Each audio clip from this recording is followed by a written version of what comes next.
안녕하십니까, 김성구입니다. 반야심경과 양자학의 제3부는 대한불교진흥원의 재정적 지원으로 작성되었습니다. 지원에 감사드리면서 제3부 13번째 강의 심의 무경에 대해서 살펴보도록 하겠습니다.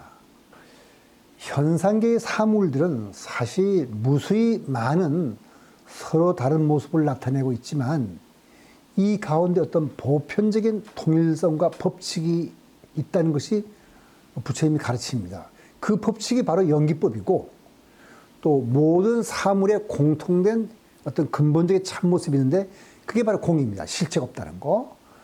왜 사물의 참모습이 공인지를 설명하는 것이 중관사상이고 어떻게 공에서 현상계의 무수한 차별상이 나타나는지를 설명하는 것이 유식사상입니다. 즉 왜 아무것도 없지 않고 실체가 없다면 아무것도 없어야 될 텐데 없지 않고 무엇인가가 있는가 하는 것이 우리의 물음인데 그 물음에 답하는 것이 유식사상이라고 할 수 있습니다. 유식사상의 세계관을 한마디로 요약하려면 만법유식 심의 무경입니다. 이 말은 모든 것이 마음으로부터 나왔고 마음밖에 따로 인식 대상이 존재하는 것이 아니라는 뜻입니다. 그러니까 모든 것이 마음에서 나왔다고 하기 때문에 유식사상을 관념론이라고 말하는 사람도 있는데 그건 잘못된 말입니다. 그러니까 실체론에서는 이것을 우리가 뭐라고 말씀하면 오직 물질만 있다 하는 것을 유물론, 마음이 모든 것을 만들었다는 것을 관념론, 그다음 정신과 물질 두 가지 근본적인 존재가 있다는 것을 정신물질 이원론이라고 하는데 유식사상은 그 실체론과 관계없어요. 왜냐하면 서양 철학에서 말하는 관념론에는 인식 주체인 자아가 항상 있어야 돼요.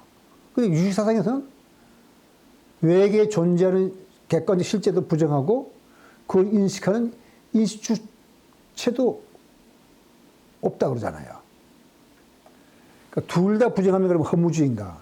그렇지 않죠. 왜냐하면 연기법은 실체론을 부정하고 사건 중심의 세계관을 말하기 때문에 우리가 허무주의가 생각한 거죠. 다시 말해서 존재 중심의 세계관으로 봤기 때문에 그걸 허무주의로 본 것이지 사건 중심의 세계관을 본다면 모든 연기된 것은 실체가 없어요. 사건만 있고. 그렇지만 사건이 있다 해서 이 세상에 존재가 없냐면 그게 아니고 인과로 연결된 사건이 어떤 일정한 시간도 계속되면 그 존재를 보이는 거거든요. 따라서 연기된 모든 것은 실체가 없지만 결코 허무는 아닙니다.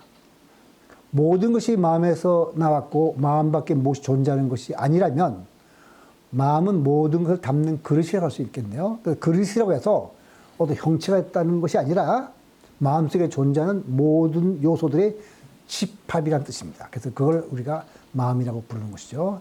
이 마음을 가리켜 아리아식이라고 부르는 것이니까 아리아식은 우리 중생 모두가 함께 갖는 공통된 마음입니다. 우리가 같은 우주를 바라본다면 그 같은 마음을 갖고 있는 거죠.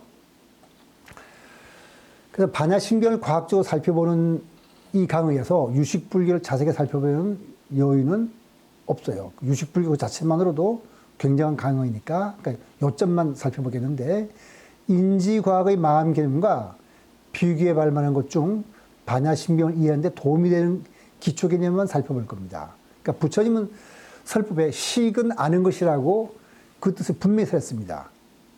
그래서 안다는 것, 인식한다는 것은 같은 것과 다른 것을 구별한다는 것이고 반드시 인식하는 것과 인식되는 것의 존재를 전제합니다. 즉 인식 주관과 인식 대상의 성립 위해서 식의 활동이 이루어지는 거거든요.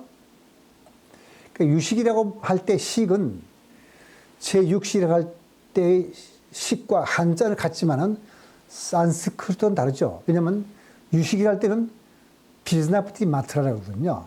그러니까 제6식을 할 때는 식이라고 쓰면 비즈나냐인데 그러니까 비즈나냐가 사물을 인식하는 마음의 기능적 측면을 가리키는 것이라면 유식에서 말하는 비즈나프티는 식의 활동을 인식한다는 그런 뜻입니다. 그러니까 비즈나프티가 뜻하는 것은 인식하는 대상은 외부의 실제라는 것이 아니라 단지 식의 활동이라는 뜻입니다. 즉 외부 대상은 식의 변화에 불과하다. 식은 자기를 인식하는 기능이 있다는 건 상당히 재밌는 발상이고, 다른 서양 철학에서는 찾아볼 수 없는 거고, 불교 유식학에서만 바라볼 수 있는 건데, 어쨌든 이게 식은 자기를 인식하는 기능을 가지고서 우주를 만들어냅니다. 그러니까 유식의 식이 자기 활동을 인식한다는 것을 뜻한다는 것은 우리가 언뜻 이해하기 어렵겠지만은 꿈을 생각해 보면은 이해할 수 있어요. 꿈을 꿀 때 인식 대상인 꿈도 마음이 만들어낸 것이고, 꿈을 꾸면서 그걸 보고 있는 것도 마음인 것에 비유하면 아마 이 유식의 의미가 이해가 되리라고 생각합니다. 그러니까 식의 활동을 인식한다는 개념은 양자역학의 해석에서 논란이 있는 측정 문제를 설명하는 것과 관련이 있는 개념입니다. 그러니까 관찰에 의해서 실체 없는 파동함수가 붕괴되고 입자는 실체가 나타난다고 하는데, 이때 관찰자는 무엇인가 하는 문제를 해결하는 데 있어서 앞으로 물리학과 또 정신과학이 많이 발달해가지고 물질과 정신을 함께 연구하는 학문이 탄생한다면 아마 유식상을 받아들이게 되고 물리학자들에게 영감을 줄 것이라고 볼 수가 있겠습니다. 그래서 이 유식 불교의 수행자들, 즉 유가행파의 수행자들은 만법유식 심의 무경이 이성적 사유나 논리적 추론으로 그렇게 말하는 것이 아니라 자신들의 체험으로 말하는 것이라 주장합니다. 우리가 이렇게 보니까 그렇더라 이거죠. 그러니까 유가행파의 체험이 사실이라면 우리는 꿈을 꾸고 있다고 할 수도 있고, 반야신경에서 말하는 바 같이 전도 몽상을 하고 있는 겁니다. 왜냐하면 없는 걸 지금 나와 관계없이 있다고 생각하니까. 사실 이것도 내 마음이 만들어낸 건데, 근데 우리는 정말 꿈을 꾸고 있는 건지, 그렇다면 부처님의 제자들이 왜 고의 의미를 몰랐는지 이해할 수가 있고, 인생이 고라는 말은 진정으로 성스러운 가르침이라고 할 수가 있겠습니다. 왜 그러냐면은 우리가 고의 의미를 모르는데 네가 꿈을 꾸고 있기 때문에 꿈속에서 네가 아무리 즐겁다 하더라도 그 자체는 깨어나야 할 것이다. 그런 데서 고라고 말한 거거든요. 그래서 심의 무경 이치는 아주 깊고 깊은데 조금 더 살펴보도록 하겠습니다. 먼저 심의 무경은 색심불이를 뜻합니다. 왜냐하면 인식 대상인 물질이 인식 주관인 식의 변화에 불과하니까 물질과 마음이 같은 거예요.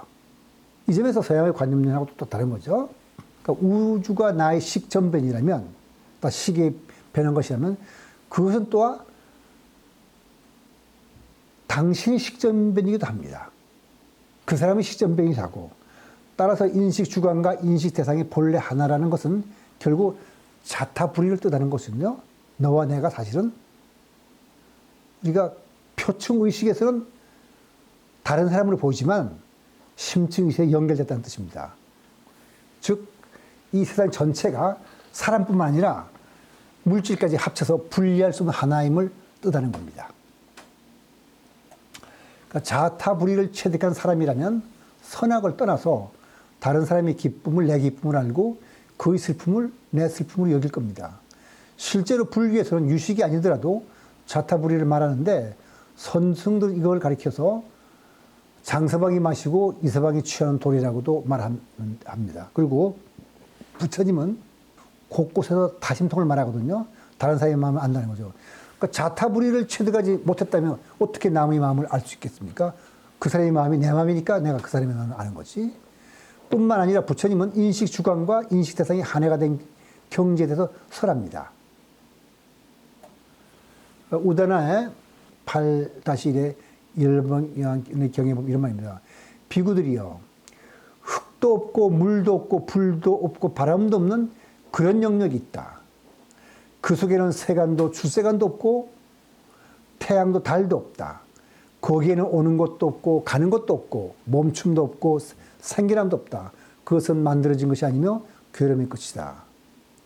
이 경지에서는 범부도 인식하는 물질, 지수화풍도 없고 선정 가운데 체험하는 정신세계도 없어요. 왜냐면 그 속에는 세간도 없고 출세간도 없다고 했잖아요. 태양도 달도 없다고 했고.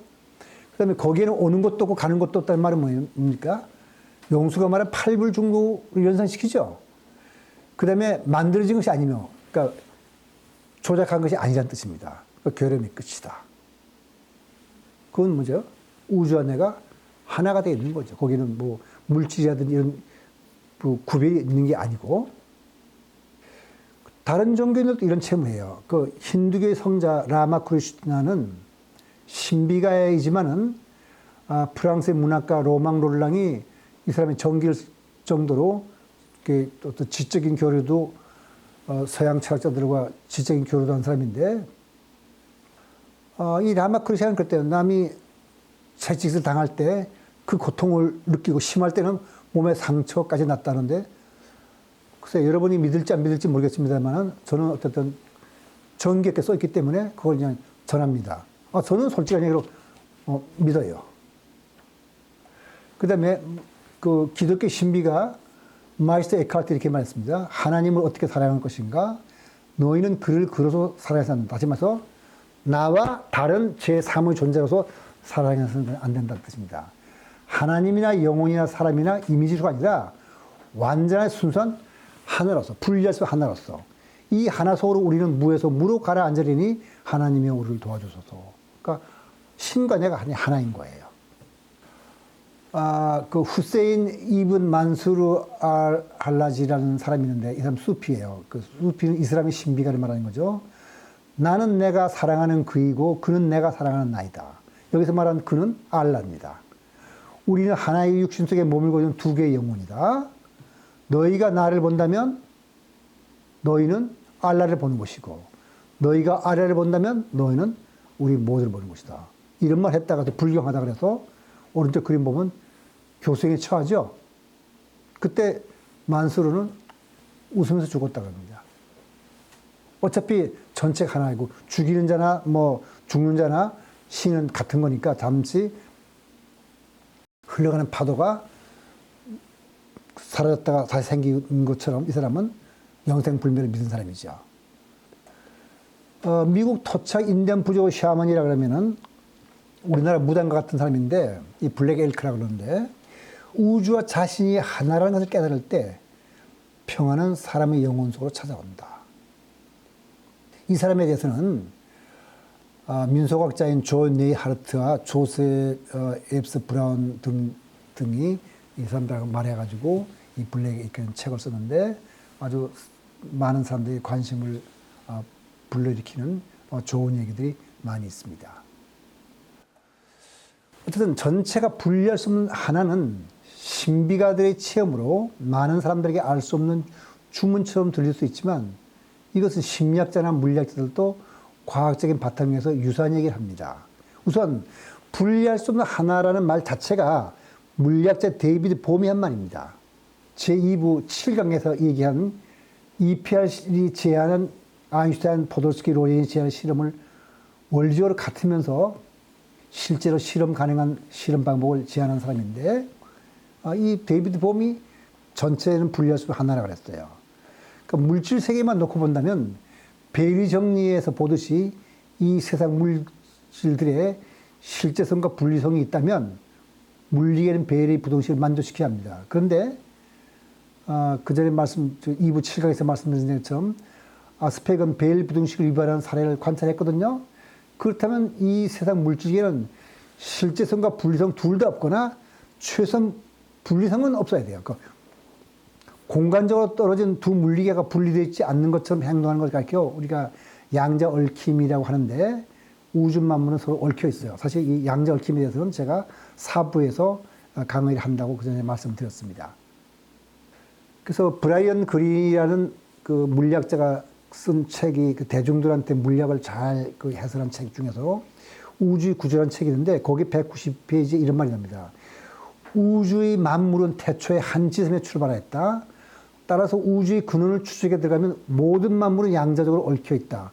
모든 것은 다른 모든과 연결되어 있다. 재밌죠? 우리 사실 하나라는 뜻입니다. 사실 양자 얽힘은 연기법을 뜻하는 거거든요. 연기법 옳다면 왜 물질계에만 분리성이 있겠습니까? 인식 주관과 인식 대상에도 분리성이 없다고 생각하는 것이 더 자연스럽겠죠. 그래서 육아 수양자들이 체험한 것처럼 인식 주관과 인식 대상이 분리할 수 없는 하나라면 이것은 우리가 통상적으로 생각하던 마음과는 다릅니다. 이 하나의 마음이 바로 아리아식이고 일심이라고 우리가 할 텐데, 이 아리아식과 일심에 대해서는 좀 더 자세한 설명이 필요해서 별도의 강의를 마련해서 저 14번째 강의에서 제가 다시 강의를 하도록 하겠습니다. 오늘 강의는 여기서 마치도록 하겠습니다.